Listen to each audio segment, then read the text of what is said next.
আলহামদুলিল্লাহ ওয়াসসালাতু ওয়াসসালামু আলা রাসূলিল্লাহ সাল্লাল্লাহু আলাইহি ওয়াসাল্লাম। এই ঘটনাটি হিজরতের শুরুর দিকে যখন মক্কা থেকে আগত মুহাজিররা মদিনাতুল মুনাওয়ারায় পৌঁছালেন। এটি ছিল নতুন ভূমি, নতুন পরিবেশ এবং সবচেয়ে বড় পরীক্ষা ছিল পানির অভাব। মদিনায় মিষ্টি পানির কয়েকটি মাত্র কূপ ছিল এবং সেগুলোর মধ্যে সবচেয়ে বিখ্যাত ছিল বীরে রুমা অর্থাৎ রুমা কূপ। এর পানি ছিল অত্যন্ত সুস্বাদু এবং পরিষ্কার, কিন্তু এর মালিক ছিল এক ইহুদি। সে ছিল অত্যন্ত কঠোর স্বভাবের। সে পানি বিনামূল্যে দিত না, বরং চড়া দামে বিক্রি করত। মুহাজিররা যারা তাদের সমস্ত কিছু মক্কায় রেখে এসেছিলেন, তাদের কাছে প্রতিদিন পানি কেনার মতো পর্যাপ্ত অর্থ ছিল না। শিশুরা তৃষ্ণার্ত, নারীরা উদ্বিগ্ন এবং পুরুষেরা অসহায় ছিল। এই দৃশ্যটি যখন রাসূল সাল্লাল্লাহু আলাইহি ওয়াসাল্লামকে জানানো হলো, রাসূল সাল্লাল্লাহু আলাইহি ওয়াসাল্লামের জন্য এটি অত্যন্ত কষ্টদায়ক ছিল। একদিন মসজিদে নববীতে তিনি সাহাবীদের উদ্দেশ্য করে বললেন, হে আমার সাহাবেরা, কে আছো যে এই কূপটি কিনে মুসলমানদের জন্য ওয়াকফ করবে?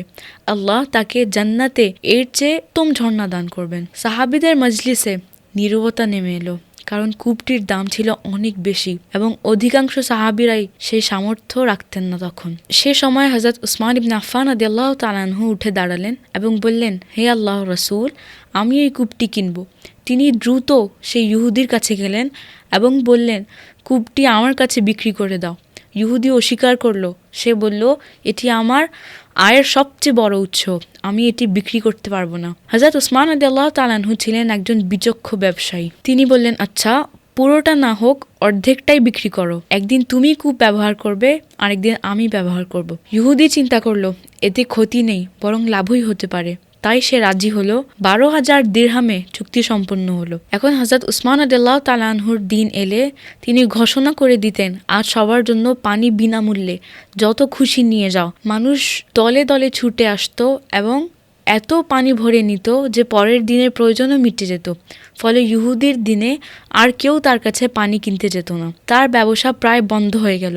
অবশেষে সে হযরত উসমান রাদিয়াল্লাহু তাআলা আনহুর কাছে এসে বলল, আমার ব্যবসা শেষ হয়ে গেছে, বাকি অর্ধেক কূপও তোমার, তুমি কিনে নাও। হযরত উসমান রাদিয়াল্লাহু তাআলা আনহু মৃদু হেসে বাকি অংশটুকুও কিনে নিলেন।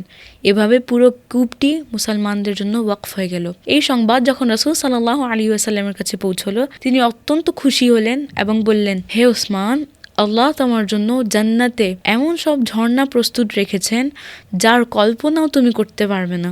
এই ঘটনাটি কেবল উদারতার নয়, বরং প্রজ্ঞা, ত্যাগ এবং উম্মতের প্রতি ভালোবাসার এক অনন্য দৃষ্টান্ত। আজও মদিনায় বীরে রুমা বিদ্যমান এবং এর সাথে জড়িত ভূমিগুলো হযরত উসমান রাদিয়াল্লাহু তাআলা আনহুর নামে ওয়াকফ করা। এর আয় আজও দরিদ্রদের কল্যাণে ব্যয় করা হয়। এটাই সেই সাদকায়ে জারিয়া যা শতাব্দীর পর শতাব্দী ধরে অব্যাহত রয়েছে।